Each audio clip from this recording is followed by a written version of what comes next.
Over the past couple of years that I have been doing therapy, I've realized that something that's really important in the journey is cutting people off.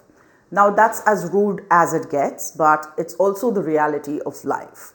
You cannot keep dead weight around you and expect to progress.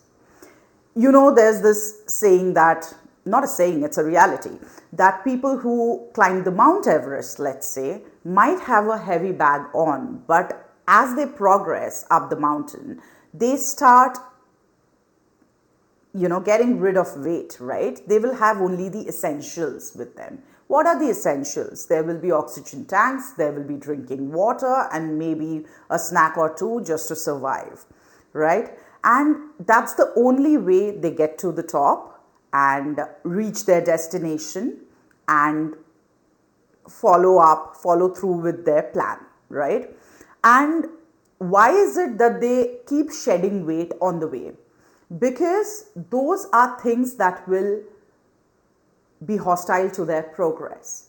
Those are things that will keep them small. Those are things that will make sure they do not progress. They are not able to go up, climb up the mountain and get to where they are supposed to go. Now, why am I saying all of these things in comparison to a Mount Everest climber? I'm trying to tell you that in life as well, you need to get rid of weight or shed skin or whatever, right? And these are people, family, relationships, friendships that are not good for you. Now, I understand when it comes to relationships, it's such a taboo, especially in India, a very social land where it's all about the people around us, our community, etc. If you go and tell your parents that I really don't like this relative and I feel they are bad for our family and for my mental health, they're going to shush you. They're going to tell you that that doesn't matter. They are a part of us and you have to accept them as they are. That's just how it goes. It's default setting and you cannot do anything about it.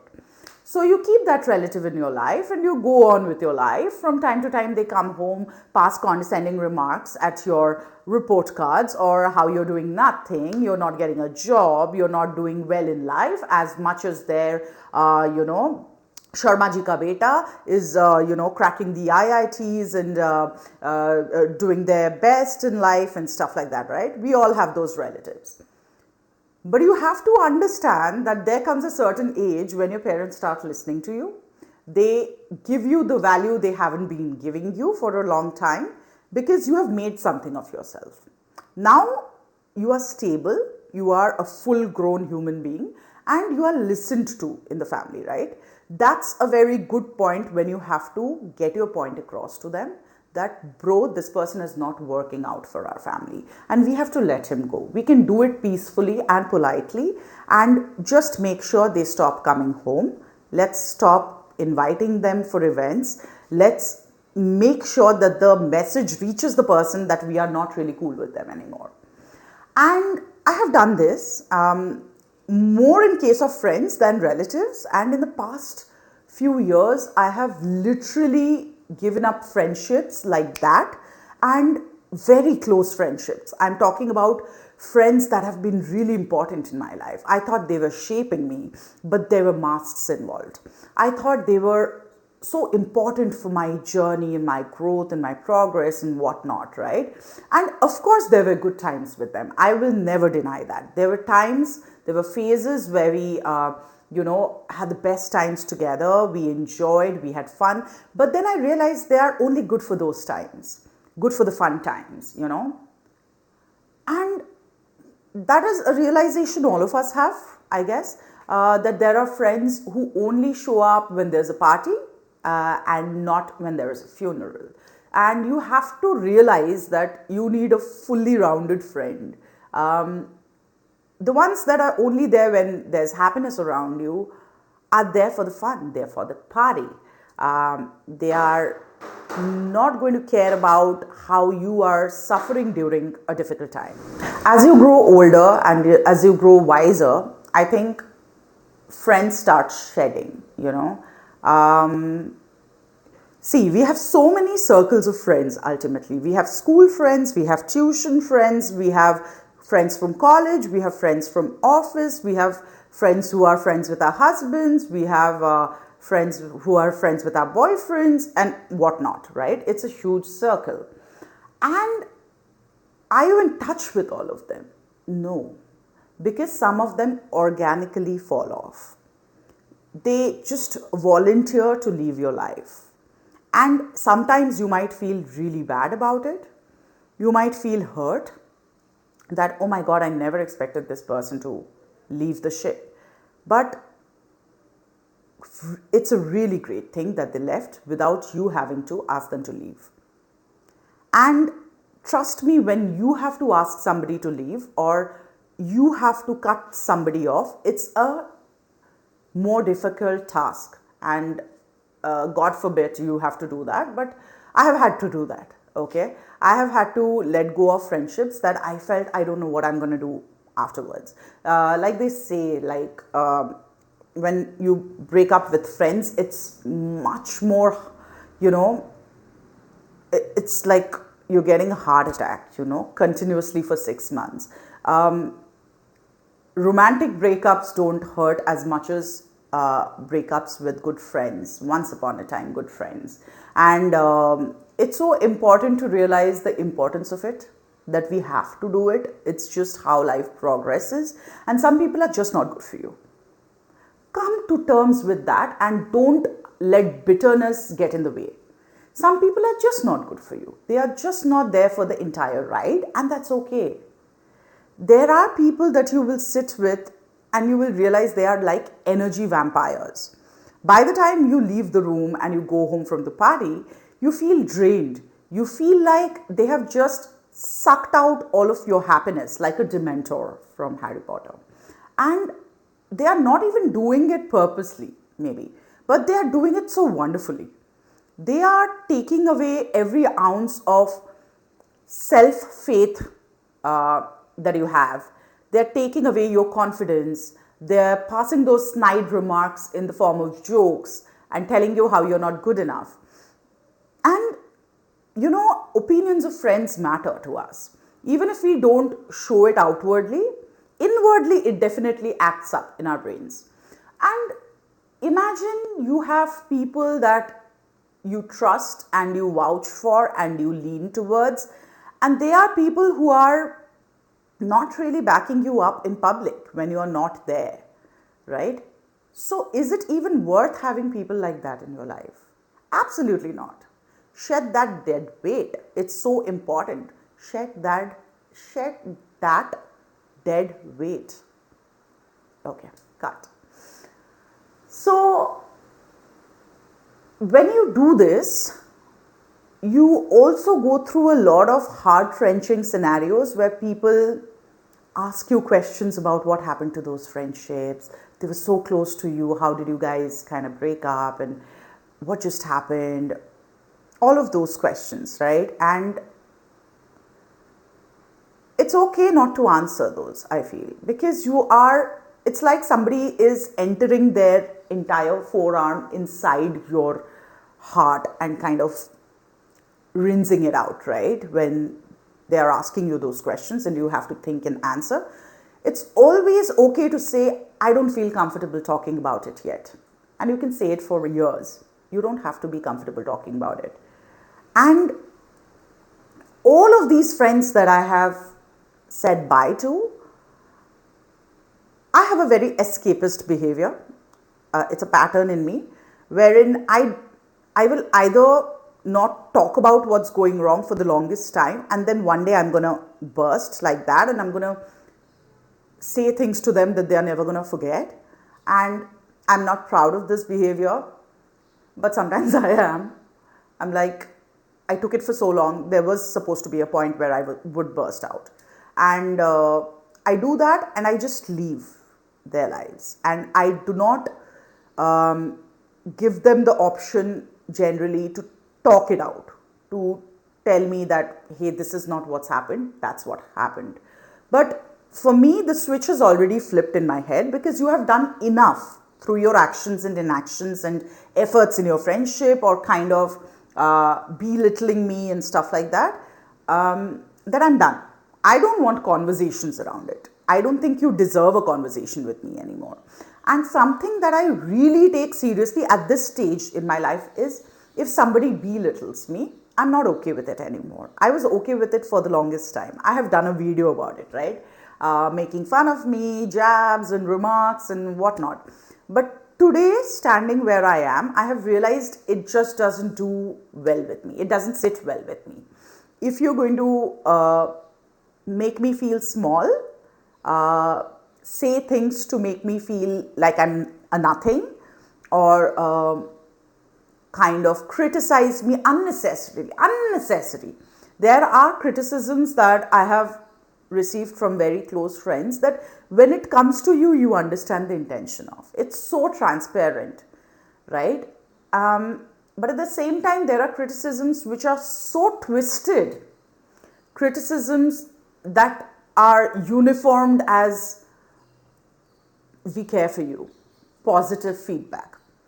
But today I'm not okay with it anymore. I don't give people the authority to talk to me a certain way anymore. If you're going to talk to me like that, be ready to receive a message from me. If I don't confront you, I'm going to write a long ass message to you telling you how you're not allowed to do that. You have trespassed and it's prohibited and you're going to be fined or shot. And this has worked wonderfully with me. Once these friends left, I realized I don't even miss them. Once these friends left, I realized, what was I so worried about? What was I thinking? It's such a good thing that they're gone, you know. These are not good additions to your life. People who try to cut down on your self-expression, people who try to change your behavior patterns or personality as such, and try to dull your sparkle, basically, are not people you should be keeping around. What's wrong with you? Why would you?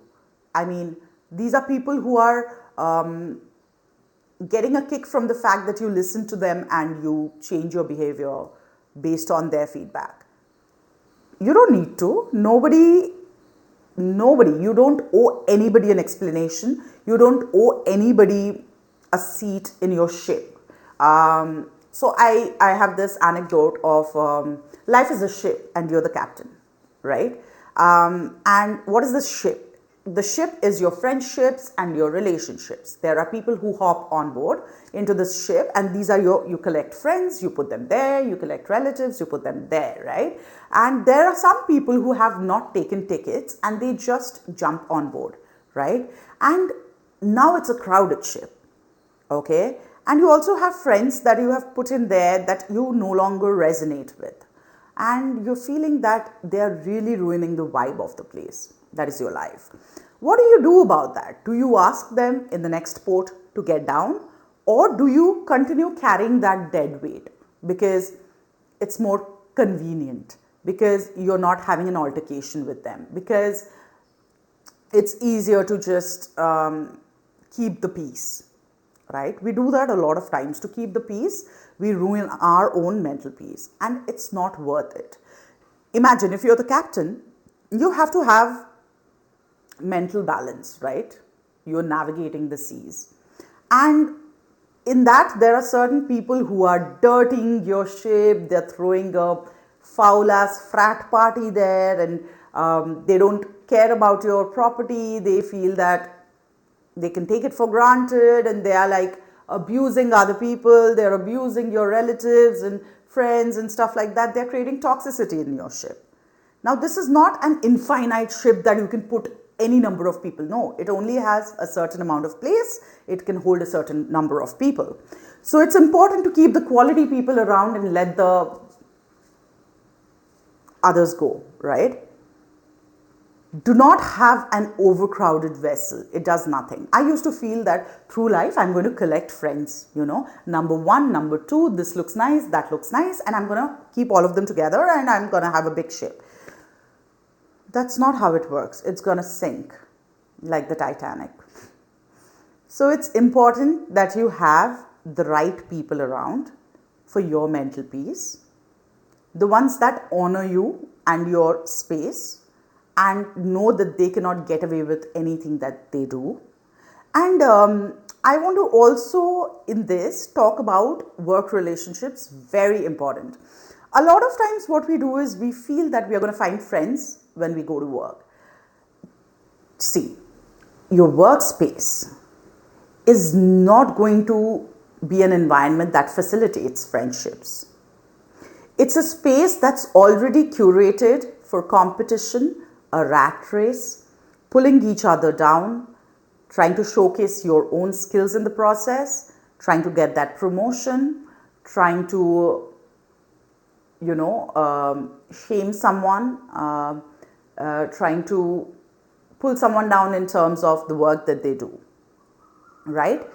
In that environment, we are all trying to outshine each other continuously. So it's already involuntarily and very organically made for survival of the fittest. And in such an environment, you always think of yourself first, right? And in the process, you end up seeing a lot of masks come off. You might feel that this is a friend, but you'll see them backstab you at some point. And it's okay.